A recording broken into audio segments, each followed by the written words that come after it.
Hey everyone, in this video I'm going to be talking about responding to challenging scenarios or member roles in group counseling work. So as usual, I'm pulling from the Jacobs et al. Chapter. The chapter specifically titled "Dealing with Problem Situations," but I kind of like to view it as like just like hard or challenging roles or scenarios. I think the key to start from before I get into like some of the particular examples of the scenarios is number one is self-reflection.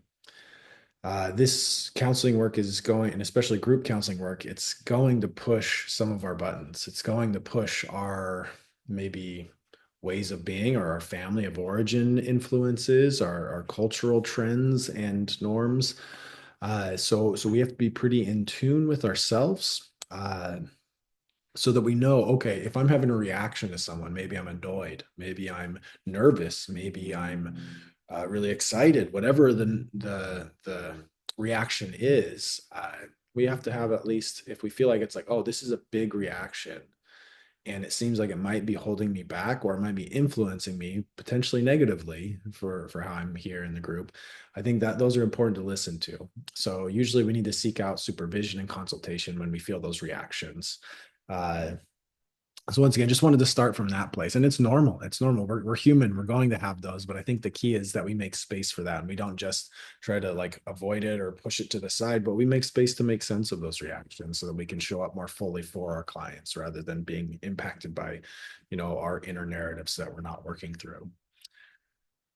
So yeah, with that in mind, so in the chapter they talk about, I'm just gonna uh, list them here really quick. So the chronic talker, so that role that someone might be playing, the dominator, so just kind of domineering in the session, the distractor, I guess I'd maybe put synonymously as an avoider, the rescuing member, someone, the member who is, overly negative, a resistant member, resistant maybe to the process or to the group dynamics or exercises that are being used. The member who tries to get back at the leader or maybe get the leader and kind of rattle you as the leader. That might just be mostly about authority and power dynamics and pushing back against you as the perceived power authority in the room as a way to work on some of their power issues outside of the session. So then some of the scenarios is maybe dealing with silence. Some of you are going to be more comfortable with than others at that. So silence, dealing with physical attraction among members, dealing with crying, and I think that's pretty common. At least in individual work, we're pretty used to that. But like, what do we? There's like a spectrum of crying where it might be more weeping or just some tearfulness. Like so, being able to respond maybe to more of that weeping side of the spectrum. Then dealing with hostile members who are hostile towards each other, so not necessarily towards you as the group leader, but towards each other. And then how might you ask members to leave if necessary? And then dealing with prejudiced, narrow-minded, or insensitive members. So for time's sake, I'm not going to respond to every single one of these. So the students taking this class from me, you'll be able to review each one of these in the chapter, and Jacobs et al. Do a pretty good job at being pretty brief on each one and then giving some ideas of how to respond. So a lot of the details are in the text, but I did want to share a few thoughts on a few of them. Uh, a couple things that came to mind overall and some principles to be in all of these scenarios is to be thinking about, okay, consider the intention behind the behavior.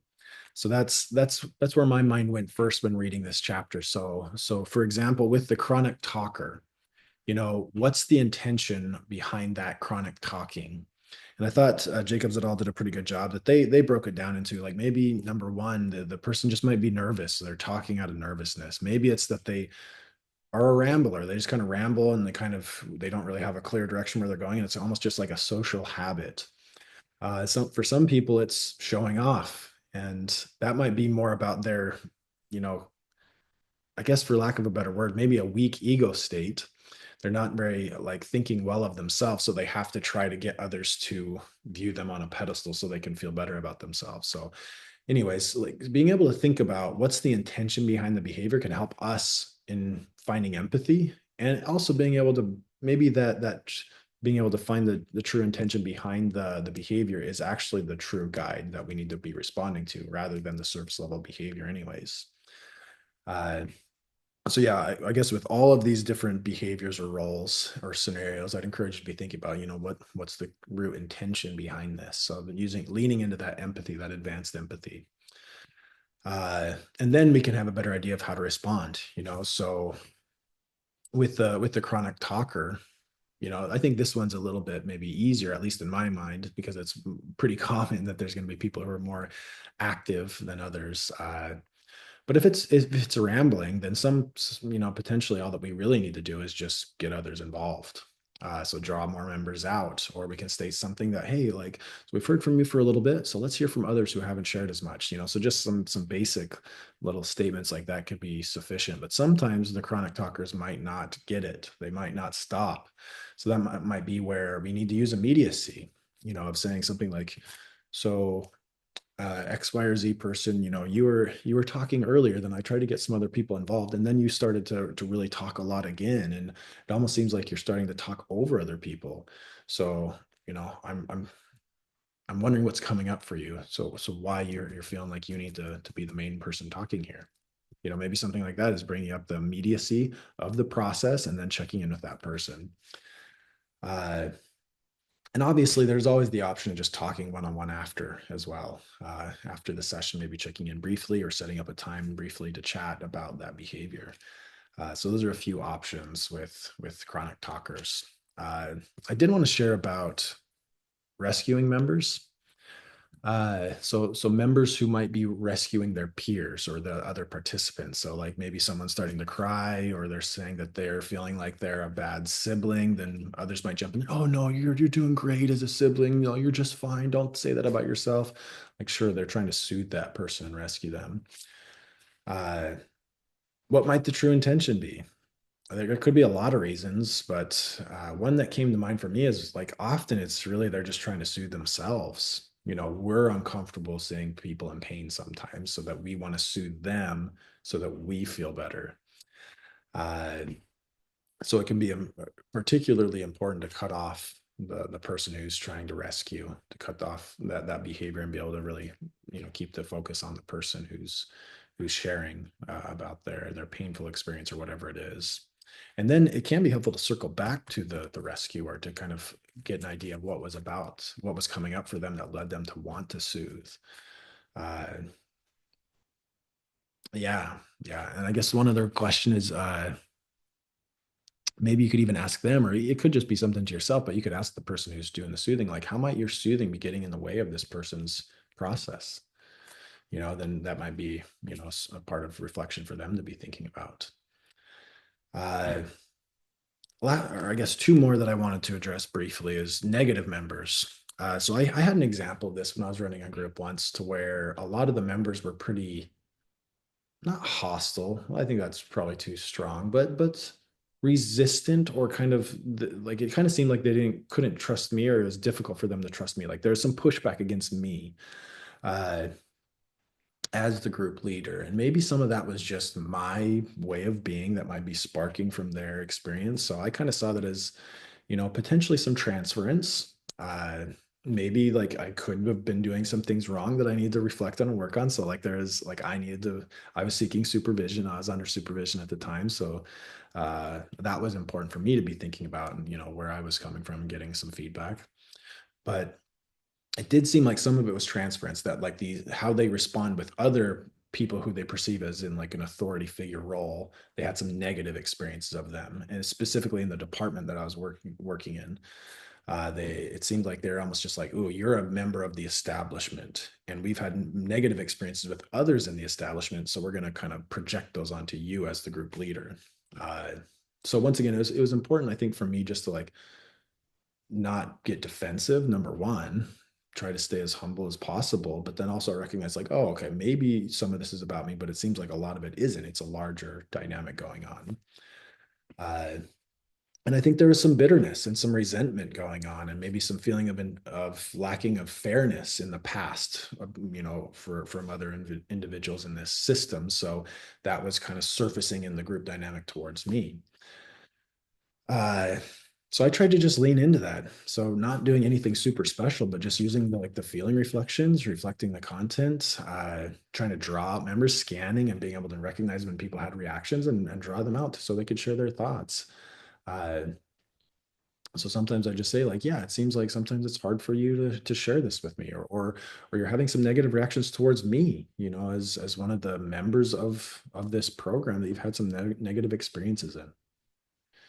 So just kind of naming that was, I think, number one, to start be like, oh, so it's not instead of getting lost in the details of what they felt was where the unfairness was, it was kind of bringing into the process of the here and now between us.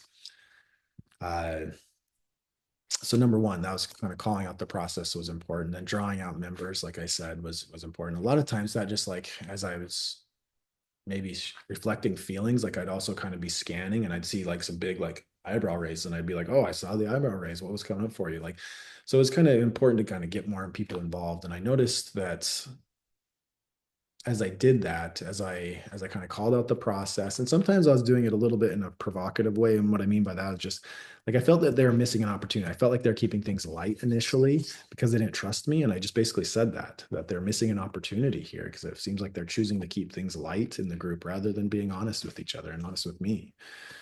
So like that kind of got some responses and reactions. So then we're able to kind of get to some of the places of distrust. So once again, I think the general principles that guided me there was like I believe in immediacy and in the honesty. I believe in trying to like lean into advanced empathy, and then the drawing out and the scanning of the nonverbals. Those skills were all essential. Like all of that combined led to more of an authentic engagement in that process group.